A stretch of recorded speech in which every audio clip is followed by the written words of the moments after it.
Celebrating the baby boomer lifestyle. This is Boomer Life with Sterling Fox on AM 650. Welcome back to Boomer Life. We're in conversation with Mark Hembley, president of Mainland and Next Gen Hearing, and audiologist Dr. Ted Venema is with us. And we've been talking about hearing aids and hearing problems, and the fact that, well, 4 out of 5 Canadians with hearing problems don't seem to do much about it, and cost has been an intimidating factor. And Mark and Ted have been very good about sort of breaking all of that down. But take the breakdown one more step, Mark Hembley, if you would, please. And because Ted talked about the gold, silver, and bronze pricing of headsets. So let's take the gold price. Let's take a pair of hearing aids that cost $3,600. That would be the high end, right, Ted? That would actually be more mid-range. Mid-range. Okay, so that would be the silver range then. Okay, so a $3,500 pair of hearing aids. How does that break down? Well, listen, I think you have to sort of look at a couple of segments. And one is, okay, what's it cost to produce and manufacture, and the research and development that goes into that. That's the product itself before it ever gets to the delivery stage. And I'm talking delivered to the consumer. Gotcha. Right? Okay, right. Because there's two areas of delivery. One is the production, and it gets out into the distributor who in Canada, and then they would distribute it to us as the professional, and we would then fit it to the consumer. Sure. Okay, so let's look at the first stage, which is the manufacturing stage. And if you take a look at that $3,600 pair of hearing aids, you can say that about 40% of that cost is embedded in the manufacturing process. Sure. And about 10% of that is in the manufacturing of the hearing aid itself, and about 30% of that is of that 40% is into research and development. Okay. And you think about what's involved in the hearing aids. Compression, what I spoke about earlier, the fact that they can they amplify soft sounds by a lot, but loud sounds they don't amplify by much at all. That constant changing spring. They all have directional mics that pick up sound in the direction you're facing more than they pick up sounds around and the sides of you. Right. Digital noise reduction in a hearing aid, so the hearing aid can tell the difference between background noise versus speech. That's a trip. And the fact that they have programs. You program a hearing aid on a computer, literally, either wirelessly or with a hard wire, to the clinician's laptop. It's being programmed on the person's ears, and then you can save the program, a program for listening in quiet, a program for listening in noise, a program for listening to music.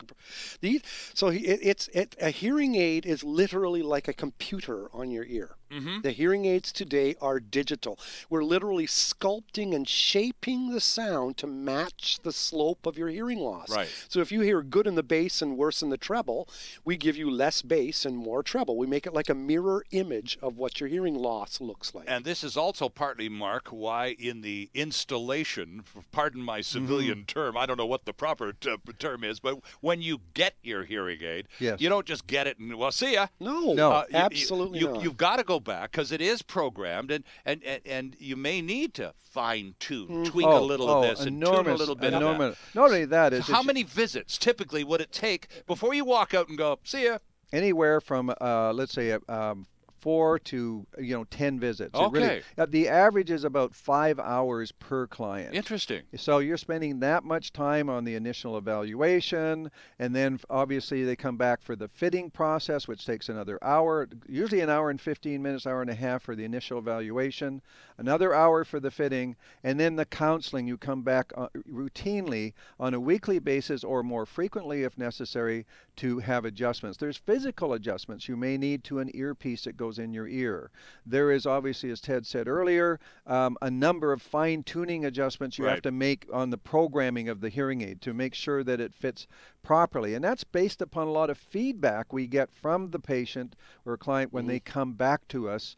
Based upon what they tell us, we make those changes for them and make sure when they leave they say, that's much better. And then they walk out the door. And we also physically, we measure the actual sound coming out. So there's the person gives us verbal feedback, but we also actually physically measure the sound coming out of the aid, and if it's appropriate for the person's hearing loss generally. Yep. So are we in the ballpark? Okay, now how can we fine tune? Yeah. How about in terms of affecting cost?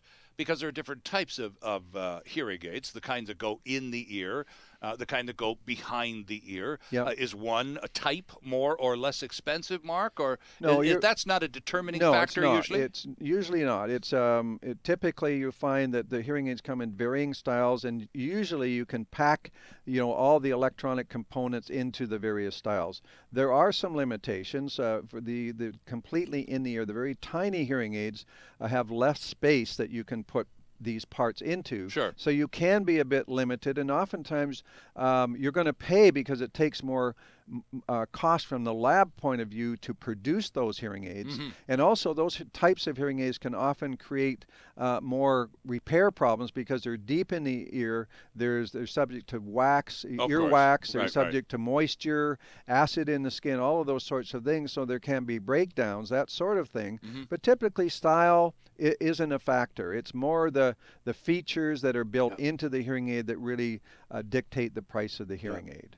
And to most people, you said that there some people end up getting hearing aids that just didn't need them in the first place. Why? And why would that be? Because I find it difficult to find vanity as an excuse for that. It would seem to be the opposite, as we discussed at the beginning of the show.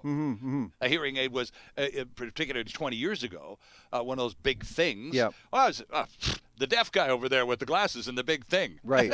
That's gone. Yes, it is. gone. That's all gone. It is gone. You don't see those beige banana-shaped things sitting behind people's ears anymore. That's yesteryear. So people just make decisions based on completely other criteria. Fixed ideas that they got from somebody else. Typically, I think if people did their research, that they would find that they would find the information they need to make an informed decision on going ahead and trying amplification. And as we say, there's no cost to do that. Well, I was just going to say, the easiest part of this whole conversation and this whole process, and I know, friends, because I've done this, and quite recently, courtesy of Mr. Hambly here and Dr. Venema, the easiest solution to this whole thing is a free, repeat, free hearing test. Not only that, is that if you are a candidate, you can take the hearing aids out with no money down for the first 3 weeks and just try them. You don't need to give your visa or nothing like that.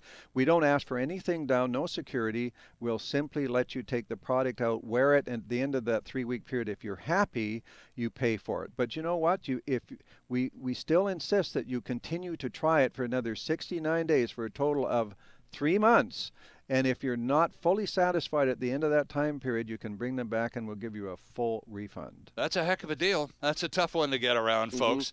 Check it out, nextgenhearing.com, mainlandhearing.com. All the information about all of their locations is on those two websites. Mark? That's absolutely correct. And with regards to cost, the cost of the hearing aid, which I think is important for people to understand, if they could go to a website called http://www.cbc.ca/Manitoba/features/hearing aids, and they can probably call in to get that information from you. Right. They can get all the information on the cost analysis of the hearing aid. The CBC has done a very good job of breaking that down. Well, it's not like me to promote a competitor, but I think you're onto something. Mark Hambly, Dr. Ted Venema, thanks so much, guys. It's great to see you. A really important conversation. I do appreciate your time. Our pleasure. Our pleasure. See you next time on Boomer Life.